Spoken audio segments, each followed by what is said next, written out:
اگر چاہتے ہیں کہ کوئی ایسا عمل ہو جو رونگٹے کھڑے کر دینے والا عمل ہو، رونگٹے کھڑے کر دینے والا عمل ہو، رونگٹے کھڑے کر دینے والا عمل ہو، اگر آپ چاہتے ہیں کوئی ایسا عمل ہو تو ایک بار سورت اخلاص قل ہو اللہ پڑھے، صرف ایک بار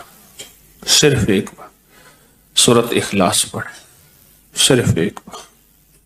اور جب پہنچے نا اللہ الصمد قل هو اللہ احد اللہ الصمد. میں یہاں بھونڈ پورا میں کچھ دن رہا اور ایک صاحب میرے پاس آئے، مجھ سے کہنے لگے کہ میرے اوپر کسی نے ایک ایسا کالا جن اور ایسا خطرناک جن مسلط کیا ہے کہ جو میں آنکھوں سے دیکھتا ہوں اور میری بیوی آنکھوں دیکھتی ہے، بچوں کو نظر نہیں آتا، کوئی گھر میں آئے اس کو نظر نہیں آتا، میں آنکھوں میں دیکھتا ہوں. کہنے لگا ایسے دیوار کے اندر چلا جاتا ہے، پھر دیوار سے باہر نکل آتا ہے، چھت کے اندر جاتا ہے اور چھت پھٹتی محسوس ہوتی ہے، ہم ڈر کے بعض اوقات ہٹ جاتے ہیں کہ چھت پھٹی ہے گر نہ جائے، پھر وہ مل جاتی ہے، پھر ایسے چلا جاتا ہے. وہ کالا جن ایسے چلا جاتا ہے، ایسے آ جاتا ہے.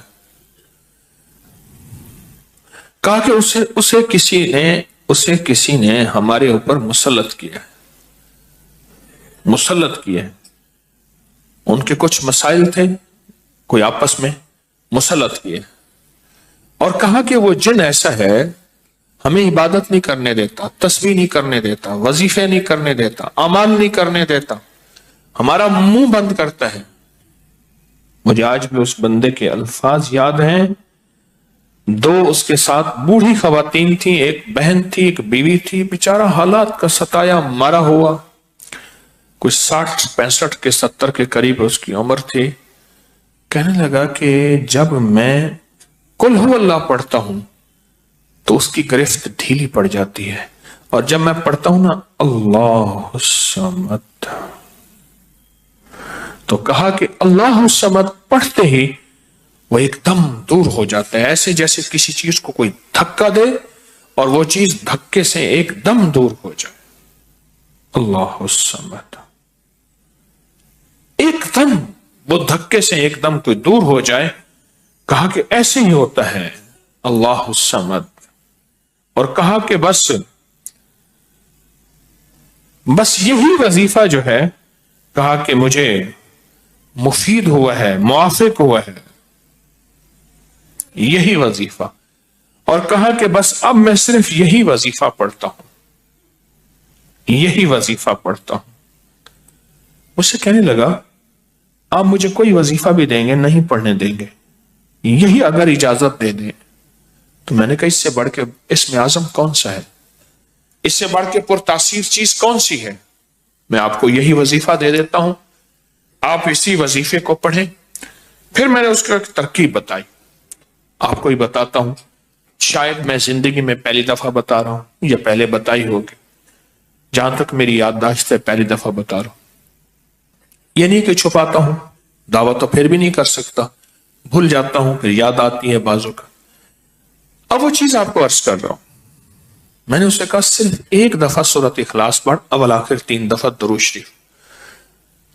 رونگٹے کھڑے کر دینے والا عمل، اس کا نام جو میں نے سال سے رکھا ہے رونگٹے کھڑے کر دینے والا عمل. حدیث میں آتا ہے، مفہوم ہے کہ جب بندے کی اضطراری کیفیت ہوتی ہے، بے چین، بے قرار، پریشان ہوتا ہے، مضطر، اس وقت عرش الہی ایک دم میں حرکت میں آتا ہے، رحمت متوجہ ہوتی ہے اور اللہ کا عرش ہل جاتا ہے. رونگٹے کھڑے کر دینے والا عمل، ایسا عمل جس میں انسان جو ہے بس ایک پل میں ایسے بے چین بے قرار ہو. اس کی ترکیب یہ ہے کہ والا کر درود پاک 3 بار، ایک دفعہ سورۃ اخلاص پڑھیں اور پڑھ کے جب اللہ الصمد پہ پہنچے نا تو اس کو ہلکا ہلکا دل میں دہرائیں، اللہ الصمد اللہ الصمد، دہرائیں، توجہ سے دہراتے جائیں. پہلے الفاظ آتے ہیں اور سے سنیے گا، پہلے الفاظ آتے ہیں، پھر کیفیات آتی، پہلے الفاظ آتے ہیں پھر کیفیات آتی، پہلے الفاظ آتے ہیں، انسان پہلے الفاظ سے، بچہ نا، اسی بچے کو آپ ایسے لوگوں میں، بچے کو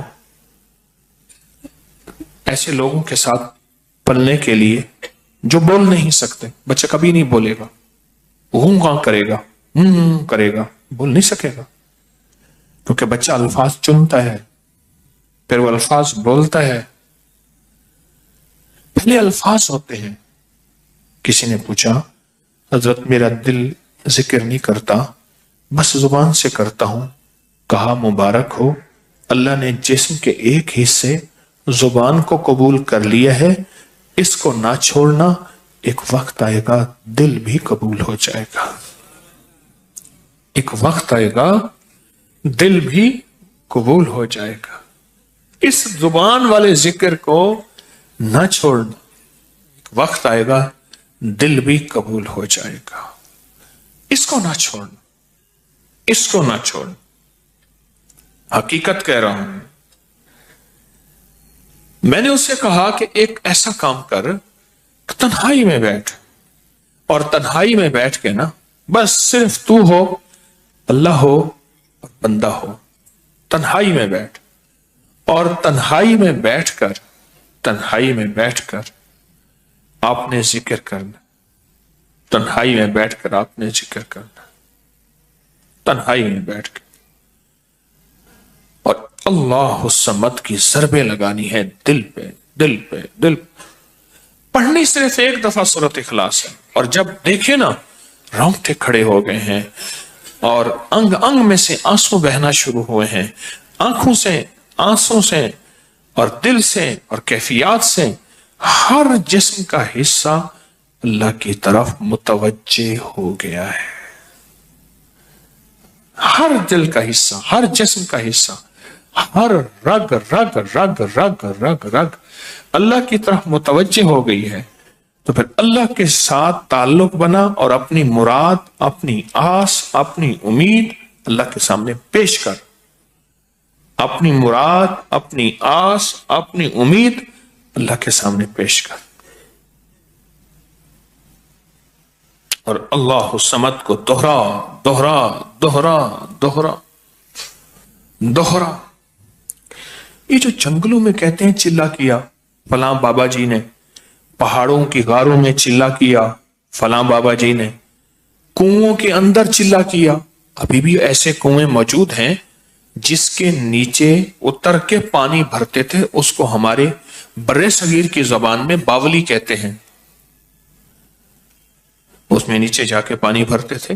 میں نے بخارا کے اندر دیکھا اور کئی جگہ دیکھا، ٹھٹھا میں بھی ابھی وہ ہیں، ٹھٹھا میں لیکن خشک ہو چکے ہیں، نیچے جا کے پانی بھرنا، ان کنووں کی گہرائیوں میں جا کے، تنہائیوں میں بیٹھ کے، خشک کنووں میں اللہ الصمد اور ذکر، اس کی وجہ اندر تنہائیوں میں۔ یا پھر کیا کیا؟ کہا کہ روئی کو تھوڑا سا گیلا کر اور پیسی ہوئی کالی مرچیں اس میں ملا اور کانوں میں ڈال کہ کوئی آواز کانوں تک نہ پہنچے۔ میری اماں رحمت اللہ علیہ کے پاس طوطا تھا، تو اس طوطے کو کلمہ پڑھاتی تھی، رات کو پڑھا پڑھا کے نا اس کے کانوں پہ موم لگا دیتی تھی، میں نے خود دیکھا، کانوں پہ موم لگا دیتی تھی کہ ساری رات اس کے کانوں میں، ساری رات اس کے کانوں میں اور کوئی آواز نہ جائے۔ جاگ رہے؟ اور کوئی آواز نہ جائے۔ اچھا ایسا کرتے رہے کرتے رہے، میں نے خود دیکھا کچھ عرصے کے بعد اس نے کلمہ پڑھنا شروع کر دیا۔ ایسے ہی ہم اگر مشق کر لیں، جانور کی مشق ہو جائے تو اس کو کلمہ زبان پہ آ جاتا ہے۔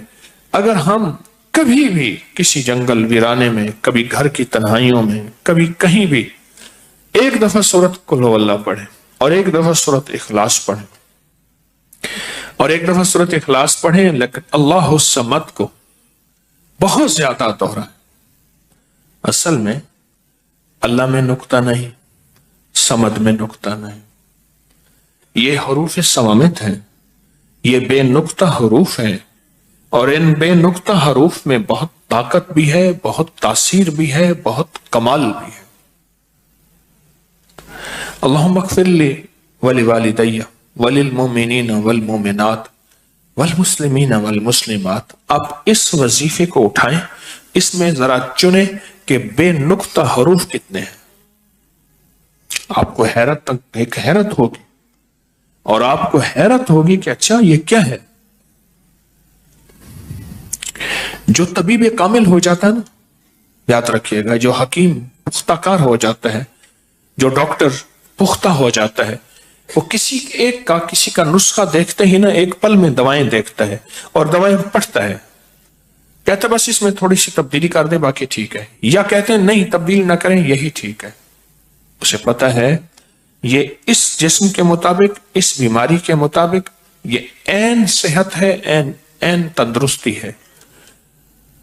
اسی طرح جو وظائف کی دنیا کا بندہ ہوتا ہے اور اس کو وظائف کی دنیا میں پختگی مل جائے تو وہ بھی ایک پل میں وظیفے کے اندر کی طاقت دیکھتا ہے کہ اس میں حروف عطشی کتنے ہیں، خاکی کتنے ہیں، آبی کتنے ہیں، بادی کتنے ہیں، سوامت کتنے ہیں، قمری کتنے ہیں، شمسی کتنے ہیں، اور اس کے اندر وہ حروف کتنے ہیں جو نوری ہیں، وہ کتنے ہیں۔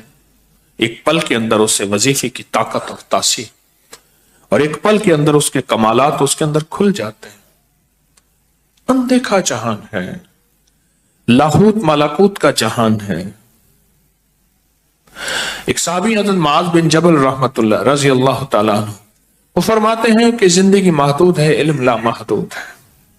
انہی کا فرمان، شاید انہی کا فرمان ہے کہ زندگی محدود ہے، علم لا محدود۔ تو جو علم لا محدود ہے اس کو ہم اپنی عقل سے سمجھنے کی کوشش کریں، اپنے شعور سے سمجھنے کی کوشش کریں، اپنے احساس اور ادراک سے سمجھنے کی کوشش کریں تو نہیں سمجھ سکتے۔ علم ہے ہی لا محدود، اس کی حد نہیں ہے۔ کبھی اگر آپ رونگٹے کھڑے کر دینے والے عمل کو چاہیں نا تو بیٹھ کے اس کی مشق کر لیں۔ دوسری یا تیسری مشق کے اندر آپ کو توجہات مل جائیں گی، ایک پل میں وجدان مل جائے، آپ حیران ہوں گے یہ کیا ہوا، اتنا جلد مجھے توجہ مل گئی، ساری عمر میں بڑی بڑی دعائیں مانگتا رہا، کبھی توجہ نہ ملی، کبھی کیا نہ ملی، توجہ نہ ملی، اور پل کے اندر اتنی مجھے توجہ مل گئی، آپ حیران ہو جائیں گے۔